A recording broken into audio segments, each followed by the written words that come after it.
You're excited for this one, Mia. What do we got Yeah, let's next? stay in Los Angeles, the city of angels, and also the AARP club. And by that, I mean the Los Angeles Lakers. Pat Beverly, always a character, but he took it to new heights this past weekend, John. He got a tech foul because he walked on the court with a photographer's camera to try to prove to the referee that they missed a call. I believe it's the best technical there's ever been. What do you think? Yeah, I think this is an all-timer, honestly. That's something that you would see in a Harlem Globetrotters game. It's a Like, really nice that's camera, too, by the way. Like, look at that lens. that is a very nice lens. Definitely That was high is def. that is straight out of a Harlem Globetrotters game. We need more showmanship like this in sports. I'm fine with that. It doesn't bother me. And look, the Lakers, as you said, the AARP stuff, they're not a good basketball team right now. They're aging. They don't have depth. They don't have cohesion. So if fans They're are just a bunch going of old dudes that are like, yeah, it's 2011 again. No, it's not. so if fans are going to crypto.com arena or whatever the Staples Center is now called, crypto Sad. arena, R.I.P. Staples. if fans are going there and they're not being treated by entertainment on the court, well, at least you may have given them something in between the whistles. And that's what Pat Beverly did here. I think this is like an all-time great warranted technical. Yeah, he knew what he was getting himself into when he was going to do that, but prove a point. Let all of the fans see that you give a crap about what's going on. Let all the fans around the world who are watching on TV or seeing highlights on SportsCenter know that you're in on the gag and that you're trying to prove a point here. I actually think this was a pretty smart thing from Patrick Beverly. Who knows? Maybe he'll even get a sponsorship out of this with a Nikon. Canon or something like that. Yeah, there you Nikon, go. yeah. There you go. My favorite was I walked into work this morning and one of my coworkers said, "Hey, did you see the Lakers game this weekend?" And I was like, "Yeah, Patrick Beverly." And he goes, "No, I was referring to like LeBron playing really well on Friday and dropping 38 or whatever he did." I was like, He, I mean, "Yeah, he's that about to happened pass too." Kareem. He's about to pass Kareem, which Yeah, is and he like had a great I mean, insane. he had a But great game the week before too because I was in Kansas City and everyone at the bar was going absolutely insane for the game winner that he hit. But like I, I no, I was too focused on Patrick Beverly. Defense wins championships. Pat Bev, forever. He's always the defender, both on the court and in the court of law. no, I like this a lot. I think if in a superstar driven league like the NBA, you need larger than life personality moments. This is certainly one of those. And it was not the only larger than life personality moment we got in the NBA this week. Oh, I like what you did there. This is your boy Joel Embiid, maybe the best player in basketball. He's in that He's so conversation, great.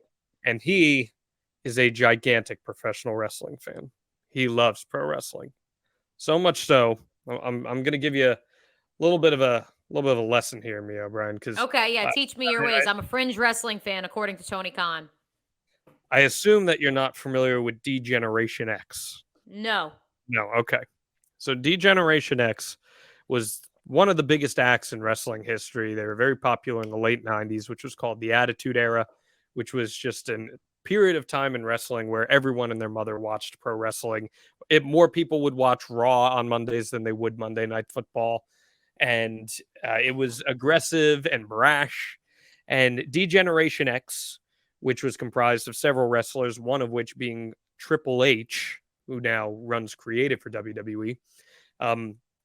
They used to do they had a motto which was "suck it," and they would throw an X at their midsection, colloquially known as the crotch chop. Well, Joel Embiid loves the crotch chop, and he's done it a couple times in the past, and so much so that last year during the playoffs, Triple H came and rang the bell before the Sixers game with Joel Embiid, and they created shirts and stuff. But Joel Embiid got fined $25,000 this past week for the crotch chop. And Triple H, Paul Levesque, who runs creative for WWE now, said, "You keep doing that, I'll pay those fines if you want me to," because he wants to make sure this lives on. So the question is, Mia, should Joel Embiid take Triple H up on this offer and just keep throwing that X up at all these referees and these fans? Or is it Yes. too brash? Is it too No, brash? do it. It's Joel Embiid. He doesn't care. He's got enough money too that even if Triple H doesn't pay it, he'll find a sponsor that'll pay for it, and so might as well make it WWE. I honestly, when I first saw this on our rundown, I thought we were going to talk about the other iconic picture of Joel Embiid from the weekend, which is him standing next to Kevin Hart, and Kevin Hart is like an eighth of Yeah, Joel Embiid, that is true which too. was yeah. So Joel Embiid had a pretty busy weekend, man. He went to the Eagles game. He's out here getting fined for doing the chop. Yeah, it's Yeah, left over right, and then you throw it down. Mia's gonna do the crotch chop. There you go. There you go. Look at Mia doing the DX crotch chop. Oh there my you go. goodness. That's good Things I, content. things I never thought that I would see. Mia O'Brien telling everyone to suck it. How about that? That No, is that you should expect to see. but I mean, it is degrading. It is a way to really grab everyone's attention. And see, the thing is, back in the 90s, kids didn't understand context here because, again, everyone and their mother was watching wrestling, even though it was so not appropriate in some circumstances. And I mean, I remember being in elementary school and kids who were in second grade throwing around, yeah, suck it, and throwing this. So Joel Embiid, a product of the late 90s himself, this is what he grew up on.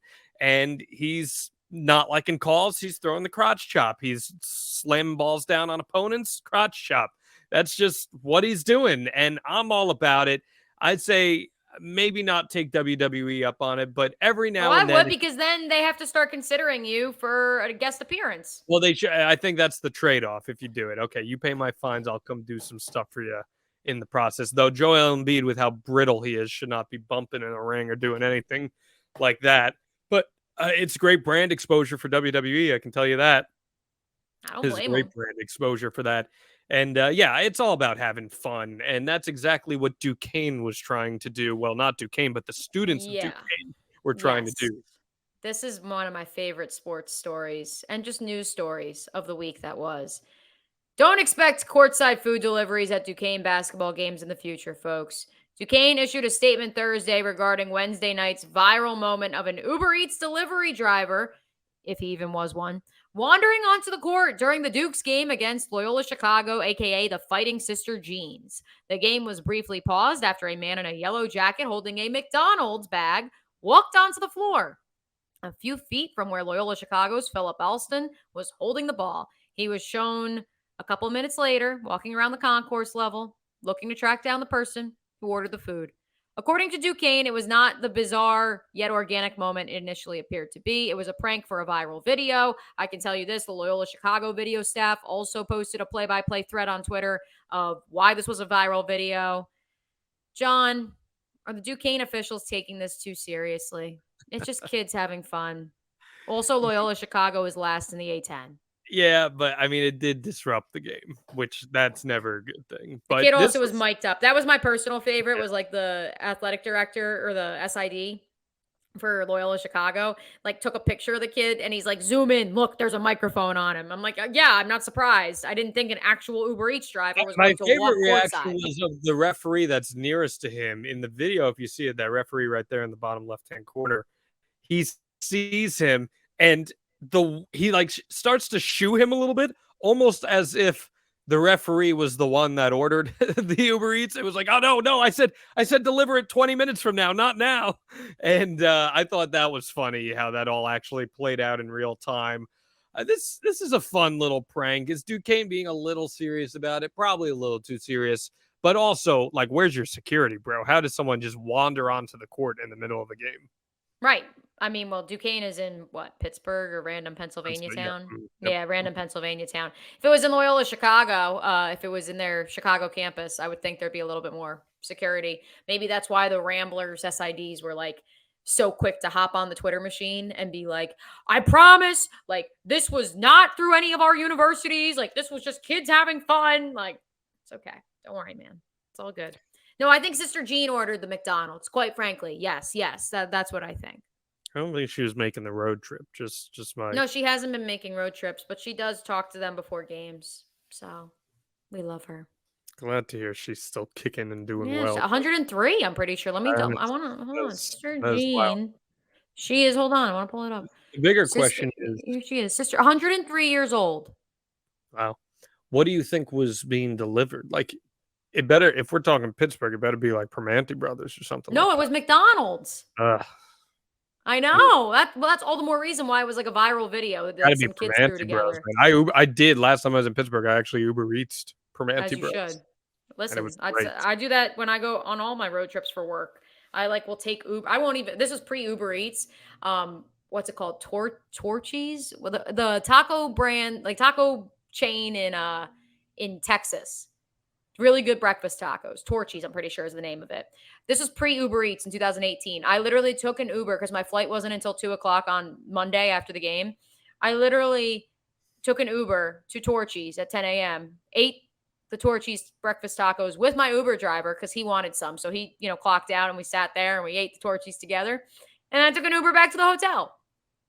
So at least now they can deliver it to you, whether you're at home or Yeah, courtside. If you want to see all our videos about real news stories that are funny, stupid, or weird, click the subscribe button below. Otherwise, we'll start posting spoilers about your favorite new movies.